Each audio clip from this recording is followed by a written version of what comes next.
if you ask me now, should we have gone to Iraq? Absolutely not. We had no reason to be there. The 9/11 narrative, I think over the course of years, I lived in D.C. for 3 years and worked at the Pentagon and worked right in the G1 area where the plane hit, supposedly. I do have one very good friend that was there the day the whatever hit the Pentagon, and he claims it was a plane.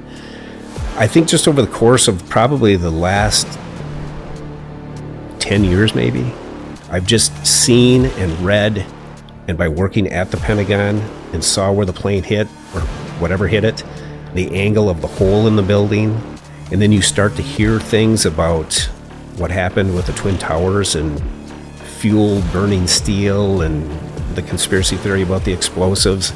And as you hear about this stuff, some people, if you talk to them about it, they think you're nuts. But I have a ton of questions that I would love to sit down with experts. You know, like building 7? No reason to fall, no plane hit it. And the way all 3 of these buildings fell straight down is how controlled detonations happen. Yeah. I mean, there are just so many questions that I have that I'm very skeptical about the story that we've been given. Yeah, and I was just curious of that because I was wondering like what it's like to lead with those questions in your head and still going out and doing your job.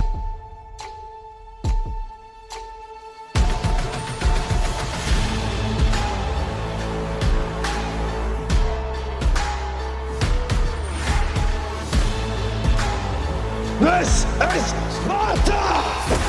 Welcome back to Spartan Leadership. I'm your host, Josh Kosnick, and this is your podcast for leadership, inspiration, and impact. Today will be no different. Got a friend in the studio. We're going to have a fireside chat. So let me give a brief intro and we'll be off and running. I'm honored to sit down with Colonel Michael T. Murphy. We're going to call him Mike from now on. But Wisconsin native and distinguished U.S. Army leader whose career has spanned nearly 4 decades of service. Colonel Murphy began his military journey in 1987. You know, I was 7 years old then, Mike. I feel old. That was with the Wisconsin Army National Guard and went on to serve in a wide range of leadership roles. From infantry commander to operations officer and battalion commander, his service includes over 350 missions in Iraq, where he brought every soldier home. And I emphasize that for a reason. He's earned the Bronze Star Medal, Combat Infantry's Badge, and Infantryman's Badge. Did I say that right? Yes. All right. It's a big word. It is. We call it a CIB. CIB, there we go. And numerous laundry list of accommodations, and now continues to serve as a mentor and advocate for soldiers and leaders navigating life beyond the uniform. Today, we're going to talk through what it means to lead under fire, how to care for those you command, and the lessons Colonel Murphy carries from both the battlefield and the home front. Welcome to the show. Thanks, Josh. I appreciate it. It's an honor to be here. Yeah, it's an honor to have you in this chair. So now in retired life, let's take it back to the beginning. Okay. All right. So let's think through, so you're young when you got into the military. You spent your life leading in soldiers and beyond. But what first drew you to military service way back when? That's an interesting story. So I graduated from the University of Wisconsin-Eau Claire in December of 1987, and my major was in mass communications and broadcast journalism. Oh, so natural fit. Natural fit. And I literally can remember standing in Zorn Arena after graduation, hating my major. I just was not interested in it anymore, and I thought to myself, what do I do now? And my best friend at the time had just started flight school at Fort Rucker. He was heading off to Fort Rucker, Alabama. We had been friends for years. And I can't remember the conversation that led up to it, but he brought me to Madison one day. I talked to an Air Force recruiter, and they told me, hey, come back in 6 months. They must have met their quota. And so I literally went next door to the Army recruiter, Staff Sergeant Jim Collins was his name. And a couple of weeks later, I was in Fort Bliss, Texas at basic training.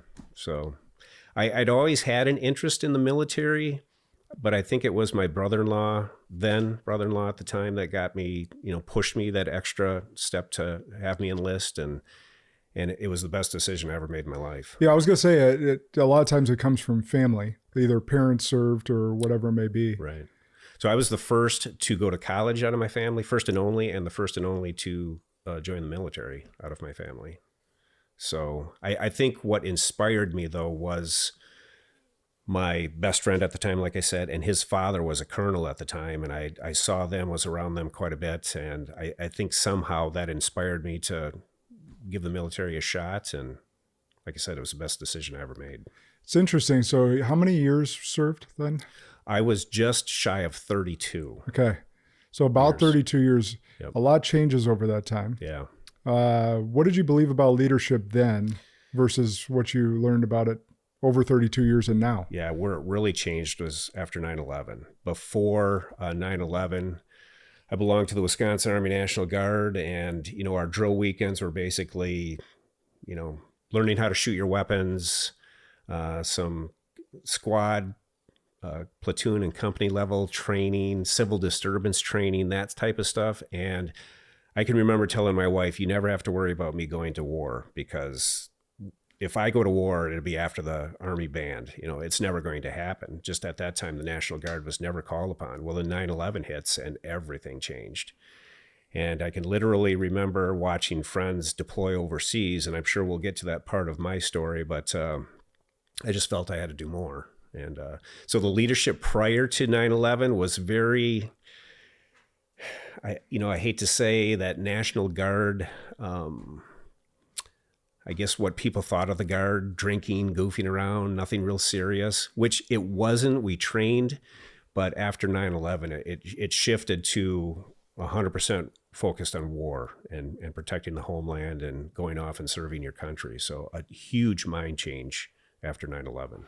That's interesting. So pre 9/11, you're telling Jill, yeah, you don't have to worry about me. Yep.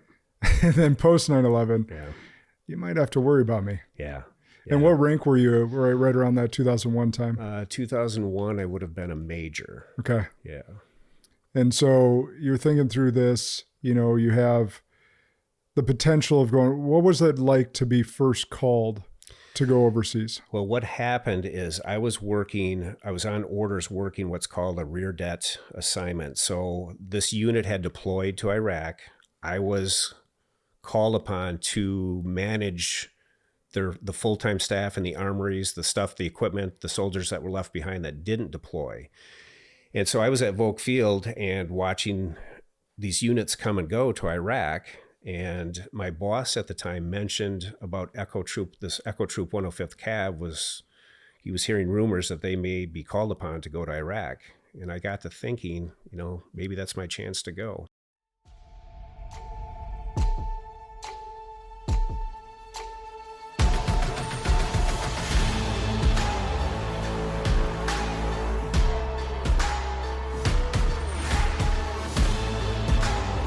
This is Sparta!